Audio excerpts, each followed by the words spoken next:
जैसे ही अनु की आवाज पूरे मेंशन में गूंजी, एक गहरी खामोशी छा गई।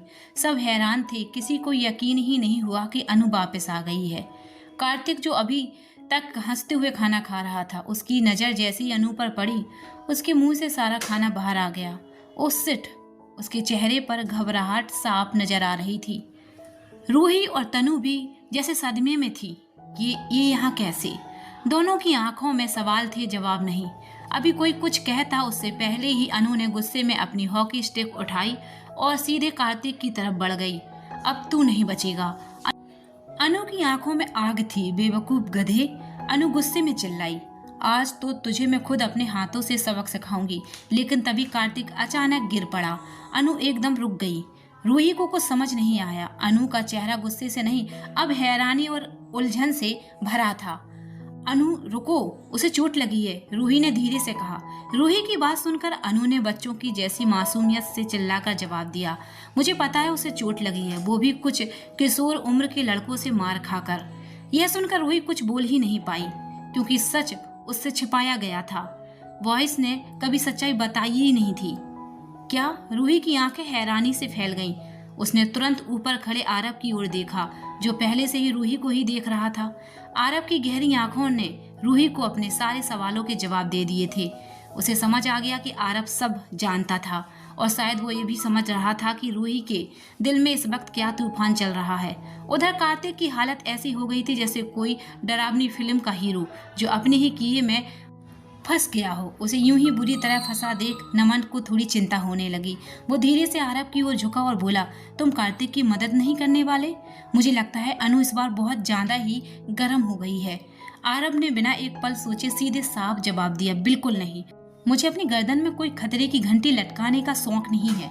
नमन ने एक बार बेचारे कार्तिक की तरफ देखा, फिर कंधे उचकाकर बोला, ठीक है, इससे तो कार्तिक खुद ही निपटे, वही बेहतर होगा।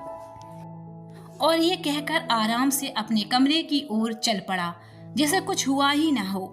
कार्तिक, जो अभी पूरे मेंशन में इधर से उधर टहलकर खुद को बहुत चालाक समझता था, आज उसी मेंशन के हर कोने में छुपने की जगह ढूंढ रहा था।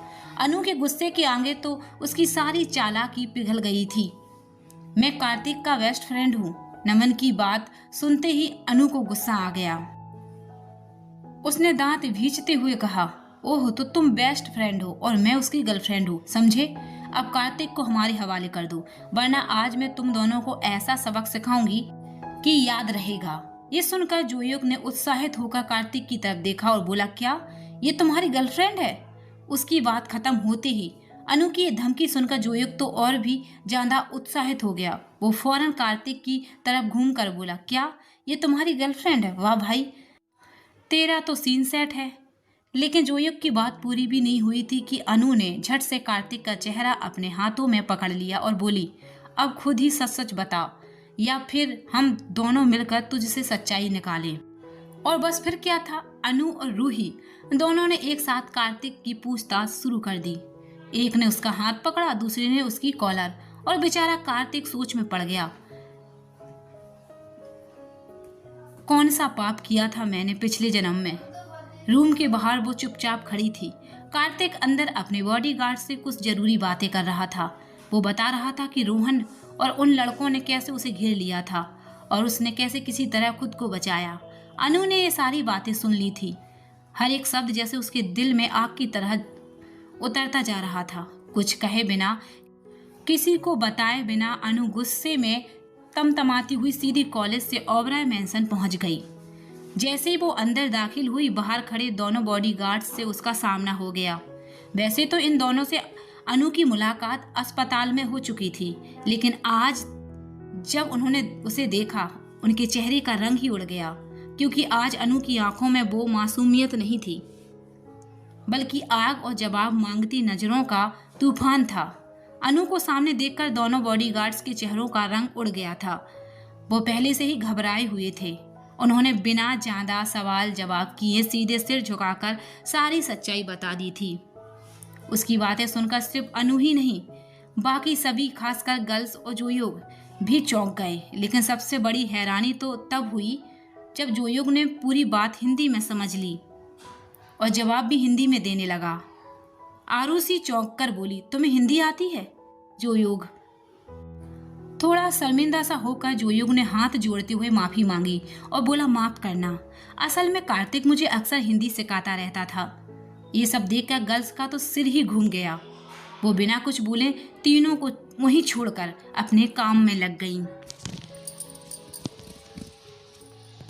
उधर जोयोग और अनु की बातचीत में अब एक नई दोस्ती की झलक दिख रही थी, लेकिन जोयोग को अब भी कार्तिक की चिंता सता रही थी। उसने धीमे से पूछा, क्या क्या तुम उसे सच में माफ नहीं करोगी? अनु ने एक कड़ी नजर कार्तिक की तरफ डाली और ठंडे स्वर में बोली, बिल्कुल नहीं। मेरे पूर्वजों की आत्माएं भी मिलकर मुझे नहीं मना सकती। उसे माफ करना तो दूर, मैं तो उसका नाम भी नहीं सुनना चाहती।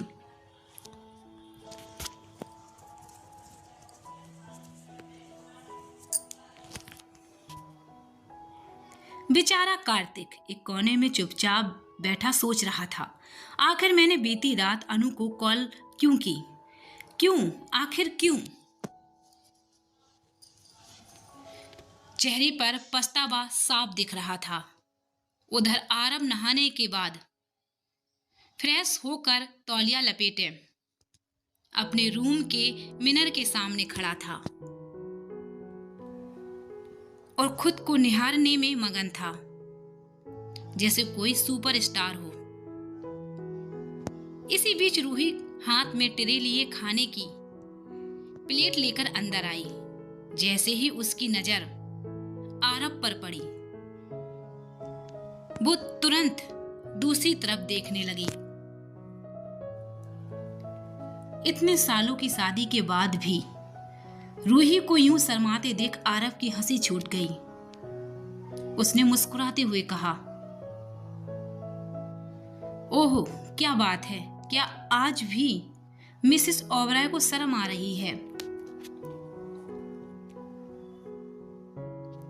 रूही मुस्कुराई लेकिन कुछ बोली नहीं। वो जानती थी आरब अब भी पहले की तरह उसका है, सिर्फ उसी का। आरब अब अपनी मस्ती में था। अब तो ये साफ है कि मैं अव्वल दर्जे का बेशरम हूं। अगर मैंने हाँ कर दिया तो तुम मुझे और ज्यादा परेशान करोगी। वो मुस्कुराते हुए बोला। रूही कुछ नहीं बोली, लेकिन उसका चेहरा सब कुछ कह रहा था। शर्म भी आ रही थी और मन ही मन मुस्कुरा भी रही थी। आरब ने फिर पूछा, ठीक है, लेकिन क्या तुम मुझसे कुछ पूछना नहीं चाहोगी? रूही समझ गई कि आरब किस बात की ओर इशारा कर रहा है। वो रूम का सामान ठीक करते हुए धीमे से बोली, नहीं, मुझे सब पता है। तुमने जो किया, क्यों किया, वो मैं समझती हूं। एक पल के लिए कमरे में हल्की खामोशी छा गई। फिर रूही ने पूछा,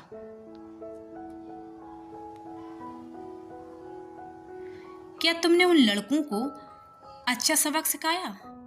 आरब थोड़ा हैरान हुआ। उसने उसकी तरफ देखा और बोला,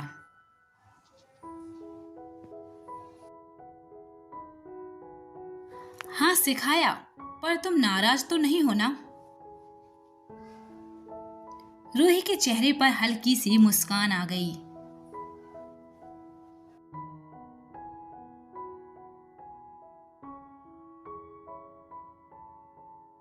अच्छा किया।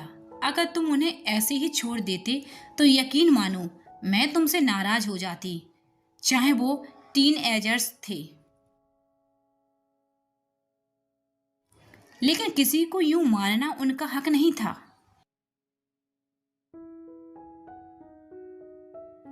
रूही ने पूरी गंभीरता से कहा। उसकी बात सुनकर आरब के चेहरे पर संतोष भरी मुस्कान आ गई।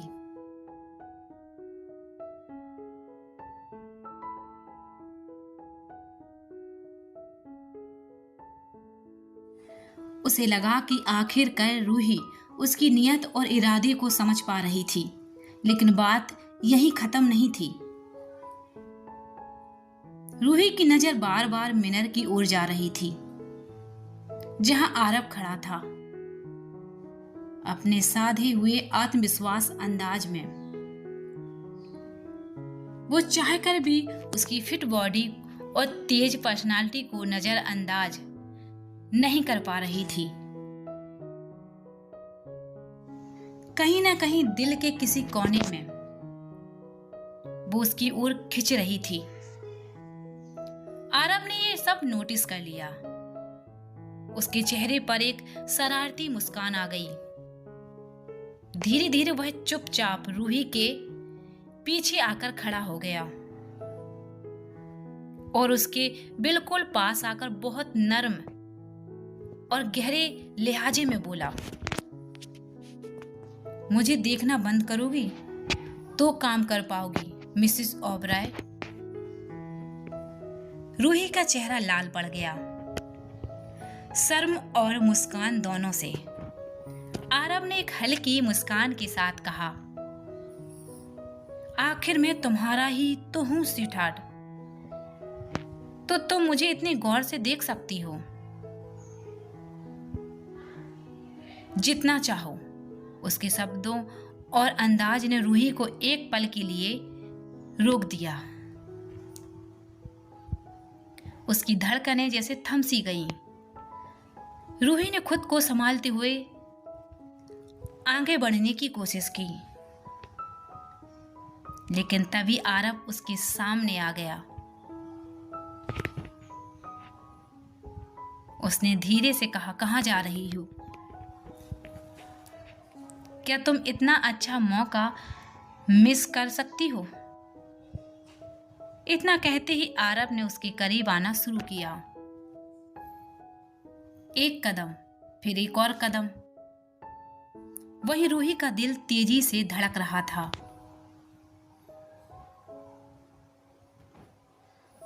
वो इतनी नर्वस हो गई कि उसकी नजरें नीचे झुक गईं और कदम खुद ब खुद पीछे हटने लगे। पर आरव वही था, एक आत्मविश्वास भरी मुस्कान के साथ। उसकी नजरों में सिर्फ रूही थी।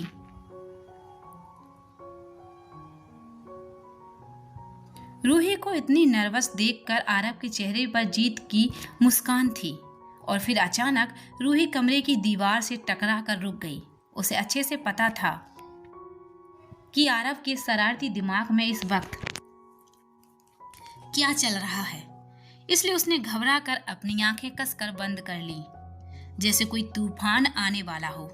ये देखकर आरव की मुस्कान और भी गहरी हो गई।